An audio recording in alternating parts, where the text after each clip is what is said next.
क्या दोस्तों, आप भूतों में विश्वास करते हैं?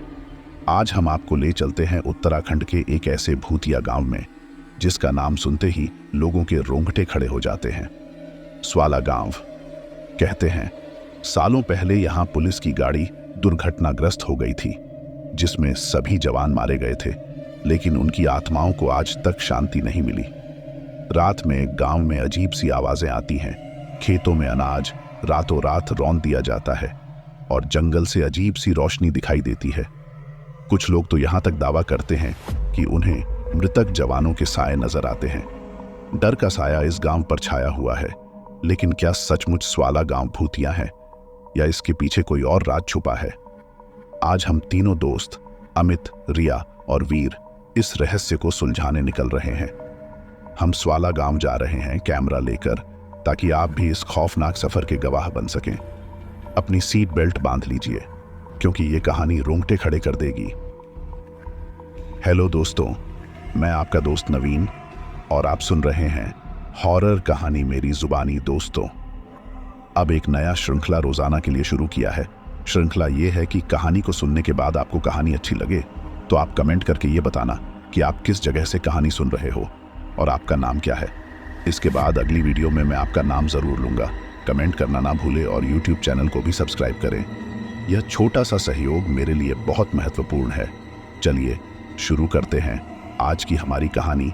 उत्तराखंड के दुर्गम पहाड़ों में, जहां घने जंगल आसमान को छूते थे, वहीं बसा था चंपावत का एक छोटा सा गांव स्वाला। कभी हंसी खुशी से गूंजता यह गांव अब वीरानी का पर्याय बन चुका था। टूटे फूटे मकानों की खिड़कियां खुली आंखों की तरह घूरती थीं, मानो किसी अनदेखे खतरे का पहरा दे रही हों। जंगली बेलों ने घरों को अपनी जकड़ में ले लिया था। बरसात का पानी टपकते टीन की छतों पर ताल बजता था, जो सन्नाटे को और भी भयानक बना देता था।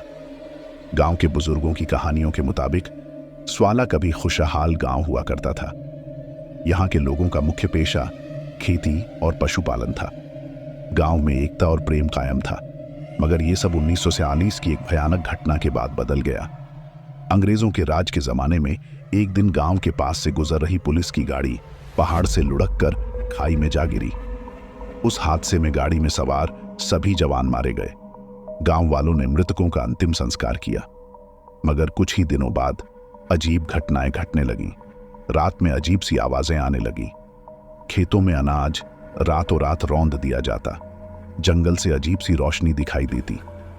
कुछ लोगों को उन मृतक जवानों के साए नजर आने लगे। डर का साया गांव पर छा गया। गांव के बुजुर्गों ने पूजा पाठ करवाए, तांत्रिकों को बुलाया, मगर कुछ न हुआ। आखिरकार गांव वालों ने गांव छोड़ने का फैसला किया। धीरे धीरे पूरा गांव खाली हो गया। स्वाला एक भूतिया गांव के रूप में कुख्यात हो गया। अब सालों बाद 3 युवा अमित, रिया और वीर एक ट्रैवल ब्लॉग चलाते थे। उन्हें भूतिया और रहस्यमय जगहों पर जाकर वहां के बारे में वीडियो बनाना पसंद था। स्वाला गांव के बारे में सुनकर उन्होंने इसे अपने अगले वीडियो का विषय बना लिया। बिना किसी डर के वो गांव की ओर निकल पड़े। रास्ते में एक छोटे से चाय के होटल पर रुके। वहां के बूढ़े मालिक ने उन्हें स्वाला जाने से मना किया। वो गांव भूतिया है बेटे, उसने चेतावनी दी। वहां जाने से बचो। नहीं जी, हमें डर नहीं लगता, अमित ने हंसते हुए कहा। हम तो बस एक वीडियो बनाने जा रहे हैं। बूढ़ा मालिक उनका उत्साह देखकर हताश हो गया। उसने उन्हें भूतों के खौफनाक किस्से सुनाए, मगर वे अडिग रहे। अंत में उन्हें जाने दिया, मगर उन्हें शुभकामनाएं दी। स्वाला गांव तक पहुंचने के लिए उन्हें एक सुनसान पहाड़ी रास्ते से गुजरना पड़ा। धूप ढल चुकी थी और आसपास का वातावरण भयानक लग रहा था। पेड़ों की हर सरसराहट भूतों की फुसफुसाहट लगती थी। अचानक रिया चीख उठी। उसने सड़क के किनारे एक सफेद साया देखा था। क्या हुआ रिया? वीर ने पूछा गाड़ी रोककर। कुछ नहीं, रिया ने घबराते हुए कहा। शायद कोई जानवर होगा। अमित ने भी सड़क के किनारे कुछ देखा था, मगर उसने कुछ नहीं कहा। गांव के करीब पहुंचते ही अंधेरा पूरी तरह से छा गया। टूटी फूटी सड़क पर गाड़ी चलाना मुश्किल हो रहा था। गांव के प्रवेश द्वार पर एक टूटा हुआ मेहराब खड़ा था, मानो किसी भयानक बीमारी से मरते हुए आदमी का खुला मुंह हो। गांव के अंदर का नजारा और भी भयानक था। टूटे हुए घरों के बीच से निकलती हुई हवा एक भयानक सी सिहरन पैदा कर रही थी। कैमरा चालू करके अमित ने वीडियो बनाना शुरू किया।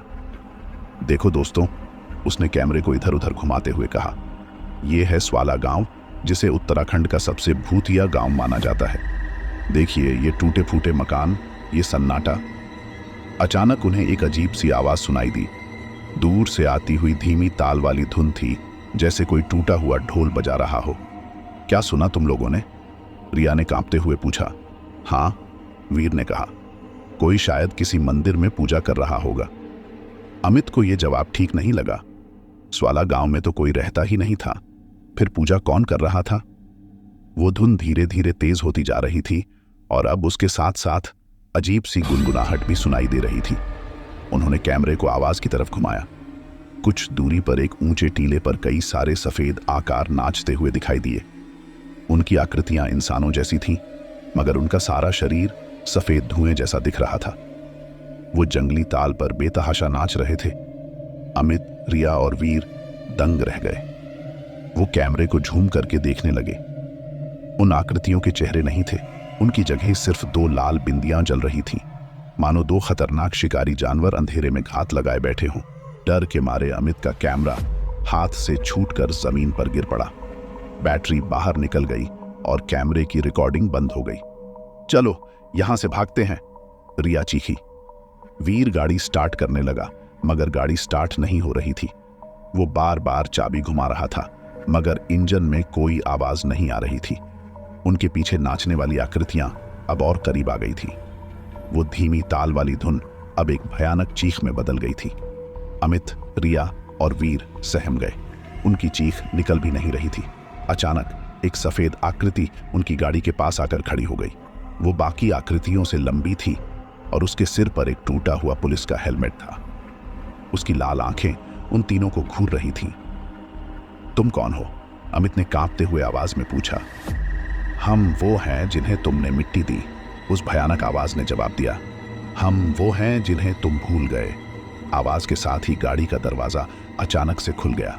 सफेद आकृति ने अपना एक धुएं जैसा हाथ गाड़ी के अंदर डाला। उसके बाद जो हुआ वो किसी बुरे सपने से कम नहीं था। चीख निकलने से पहले ही सफेद आकृति का हाथ अमित के मुंह में समा गया। एक ठंडी सिहरन अमित के पूरे शरीर में दौड़ गई। रिया और वीर चीखते हुए गाड़ी से बाहर निकलने की कोशिश करने लगे, मगर गाड़ी के दरवाजे किसी अदृश्य ताकत से बंद थे। कुछ ही सेकंड में अमित बेहोश हो गया। रिया और वीर दहशत में गाड़ी के अंदर ही इधर उधर टटोलने लगे। उन्हें कुछ समझ नहीं आ रहा था। अचानक उन्हें गाड़ी की सीट के नीचे एक टूटी हुई डायरी दिखाई दी। उन्होंने जल्दी से उस डायरी को खोला। डायरी के पन्ने पुराने और फटे हुए थे, मगर लिखाई साफ थी। डायरी में 1947 की तारीख के साथ लिखी हुई एक एंट्री थी। 20 सितंबर 1947। आज गांव के पास पुलिस की गाड़ी दुर्घटनाग्रस्त हो गई। 5 जवान शहीद हो गए। गांव के लोगों ने उनका अंतिम संस्कार कर दिया, मगर लगता है उनकी आत्माओं को शांति नहीं मिली है। रात को अजीब सी आवाजें आती हैं। जंगल में अजीब सी रोशनी दिखाई देती है। क्या हुआ है? क्या हमने कोई गलती की है? डायरी में आगे भी ऐसी ही एंट्रियां थीं। धीरे धीरे गांव वालों के डर का बढ़ना, भूतों से होने वाले सामना और आखिर में गांव छोड़ने का फैसला, सब कुछ लिखा हुआ था। डायरी पढ़ते हुए रिया को समझ आ गया कि ये भूत शायद उन मृतक पुलिस जवानों की आत्माएं थीं। उन्हें शायद गांव वालों से कोई शिकायत थी, इसीलिए वो अपनी मौजूदगी का एहसास करा रहे थे। उसने वीर को डायरी के बारे में बताया। दोनों ने सोचा कि शायद भूतों को शांत करने के लिए उन्हें कोई शांति पाने का रास्ता दिखाना होगा, मगर वो ये कैसे कर सकते थे? अचानक उन्हें गाड़ी के पीछे के शीशे से एक सफेद आकृति आते हुए दिखाई दी। वो आकृति अमित को घसीटते हुए गाड़ी से बाहर ले जा रही थी। रिया और वीर चीख पड़े। उसे मत छुओ, रिया रोई। वह हमारा दोस्त है। मगर उनकी चीखों को कोई सुनने वाला नहीं था। सफेद आकृति अमित को गांव के एक सुनसान मंदिर के अंदर ले गई और वहीं गायब हो गई। वीर गाड़ी का दरवाजा तोड़ने की कोशिश करने लगा, मगर वो दरवाजा इतना मजबूत था कि टूटने का नाम नहीं ले रहा था। आखिरकार उसने एक बड़ा पत्थर उठाया और जोर से गाड़ी के शीशे पर दे मारा। शीशा चकनाचूर हो गया। रिया और वीर शीशे के टुकड़ों को दूर हटाकर गाड़ी से बाहर निकले। उनके आसपास सन्नाटा छाया हुआ था। वो भूतों का नृत्य और चीखें सब खत्म हो चुकी थीं। गांव के टूटे फूटे मकानों के बीच से निकलते हुए वो उस मंदिर तक पहुंचे जहां अमित को ले जाया गया था। मंदिर का दरवाजा खुला था। अंदर जाने से पहले रिया और वीर ने एक दूसरे का हाथ पकड़ा। मंदिर के अंदर का नजारा भयानक था। टूटी फूटी मूर्तियों के बीच में अमित बेहोश पड़ा हुआ था। उसके शरीर पर कई काले निशान थे। रिया और वीर अमित के पास दौड़े और उसे हिलाने लगे। थोड़ी देर बाद अमित की आंखें खुल गईं। वो भयभीत था और उसके चेहरे पर गहरे काले घेरे पड़ गए थे। क्या हुआ? वीर ने पूछा। उन्होंने तुम्हें क्या किया? अमित ने कांपते हुए आवाज में बताया कि भूतों ने उसे उनकी मौत की कहानी दिखाई थी। 1947 में पुलिस की गाड़ी दुर्घटनाग्रस्त होने के बाद गांव वालों ने उन्हें उचित सम्मान के साथ अंतिम संस्कार तो दिया था, मगर उन्हें गांव के पास ही दफनाया गया था। पहाड़ी इलाके में अचानक आई बाढ़ ने उनकी कब्रों को बहा दिया था। उनकी आत्माएं शांत नहीं हो पाई थीं। वो चाहते थे कि उनकी अस्थियां पवित्र गंगा नदी में विसर्जित की जाए ताकि उन्हें मोक्ष मिल सके। अमित की बात सुनकर रिया और वीर को समझ आ गया कि भूत उनसे नाराज नहीं थे। वो बस अपनी आत्मा की शांति चाहते थे। हमें उनकी मदद करनी होगी, रिया ने दृढ़ता से कहा। हमें उनकी अस्थियां ढूंढकर गंगा में विसर्जित करनी होंगी। वीर ने रिया की बात का समर्थन किया। वो जानते थे कि ये काम आसान नहीं होगा, मगर उनके पास कोई और रास्ता नहीं था। शायद यही एक तरीका था जिससे वो भूतों को शांत कर सकते थे और अमित को बचा सकते थे। उन्होंने गांव के बुजुर्गों द्वारा बताई गई जगहों पर खुदाई शुरू कर दी। ये काम आसान नहीं था। मिट्टी खोदते समय उन्हें कई टूटी हुई हड्डियां मिलीं, मगर वो ये पहचान नहीं पा रहे थे कि ये उन मृतक जवानों की अस्थियां हैं या नहीं। कुछ देर बाद अचानक अमित चीख उठा। उसने बताया कि भूतों ने उसे एक संदेश दिया है। उन्होंने बताया कि उनकी अस्थियां गांव के पास बहने वाली एक छोटी सी नदी के तलहटी में दबी हुई है। उस संदेश के बाद उनकी खोज आसान हो गई। उन्होंने उस नदी के किनारे खुदाई की और आखिरकार उन्हें एक छोटा सा डिब्बा मिला जिसमें कुछ हड्डियां थीं। उन्हें ये पूरा यकीन नहीं था कि ये वही अस्थियां हैं जिन्हें वो ढूंढ रहे थे, मगर उनके पास और कोई रास्ता नहीं था। उन्होंने उन अस्थियों को एक साफ कपड़े में बांधा और स्वाला गांव से निकलने का फैसला किया। स्वाला गांव से निकलते समय रिया, वीर और अमित पीछे मुड़कर भी नहीं देखना चाहते थे। भूतों का नाच, उनकी चीखें और अमित के साथ हुआ अनुभव, ये सब उनके दिमाग में ताज़ा जख्म की तरह चुभ रहा था। गांव से निकलकर वो सीधे आशिकेश पहुंचे। वहां उन्होंने गंगा के किनारे एक पंडित को ढूंढा और उन्हें पूरी कहानी बताई। पंडित उनकी बात सुनकर सहम गए। ये गांव तो सालों से भूतिया माना जाता है, उन्होंने कहा। मैंने सुना है वहां मृतक जवानों की आत्माएं भटकती हैं। रिया ने बताया कि उन्होंने उन जवानों की अस्थियां ढूंढी हैं और अब उन्हें गंगा में विसर्जित करना चाहते हैं। पंडित ने उनकी सराहना की और विधि विधान से पूजा करने के बाद उन्होंने अस्थियां गंगा की पवित्र धारा में प्रवाहित कर दी। उस समय सूरज ढल रहा था। गंगा की लहरों में चमकते हुए सूरज की किरणें अस्थियों को अपने साथ बहा ले जा रही थीं। रिया, वीर और अमित गंगा के किनारे खड़े होकर मौन धारण किए हुए थे। उन्हें एक अजीब सी शांति का अनुभव हो रहा था। कुछ देर बाद अमित बोला, मुझे लगता है अब उनकी आत्माओं को शांति मिल गई होगी। वीर ने उसका समर्थन किया। उम्मीद है कि अब स्वाला गांव में शांति होगी। रिया ने गंगा की पवित्र धारा को देखा, मानो भूतों को अंतिम विदाई दे रही हो। ऋषिकेश से लौटते समय रिया, वीर और अमित का मन हल्का था। भले ही उन्हें स्वाला गांव में भयानक अनुभव हुए थे, मगर उन्होंने एक अच्छा काम किया था। उन्होंने उन मृतक जवानों की आत्माओं को शांति दिलाई थी। उन्हें यह भी एहसास हुआ था कि भूत हमेशा डराने वाले नहीं होते। कभी कभी वो मदद की गुहार भी लगाते हैं। गांव लौटने के बाद उन्होंने अपना ट्रैवल ब्लॉग अपडेट किया। उन्होंने स्वाला गांव के भूतिया होने की बात तो बताई, मगर भूतों के संदेश और उनकी मदद करने वाली बात को उन्होंने अपने तक ही सीमित रखा। कुछ समय बाद उन्हें खबर मिली कि स्वाला गांव में फिर से लोग बसने लगे हैं। शायद अब वो गांव सचमुच शांत हो चुका था। रिया, वीर और अमित को ये जानकर खुशी हुई।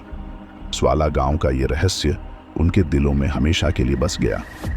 वो कभी नहीं भूल पाएंगे कि कैसे उन्होंने भूतों की मदद करके उन्हें शांति दिलाई थी। अगले कुछ दिनों बीत गए। रिया, वीर और अमित अब एक सफल ट्रैवल ब्लॉग चलाते थे। स्वाला गांव का वीडियो उनके सबसे ज्यादा देखे जाने वाले वीडियो में से एक था। धन्यवाद दोस्तों, मिलते हैं अगली वीडियो में। इसके बाद दोस्तों हम वापस श्रृंखला शुरू करेंगे जो मैंने कल आपसे कहा था। साथ ही जिन लोगों ने कल की कहानी सुनने के बाद कमेंट करते हुए अपना नाम और जगह बताया था, अब उन लोगों का नाम लेता हूं।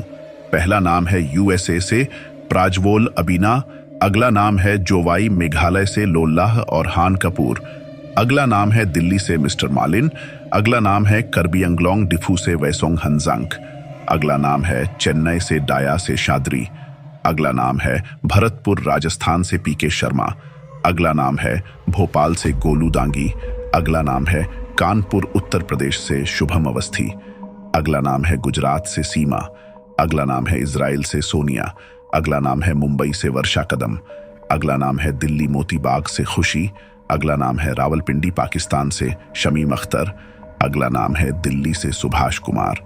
अगला नाम है कोलकाता से अभिनव। अगला नाम है हिमाचल से सुरेश।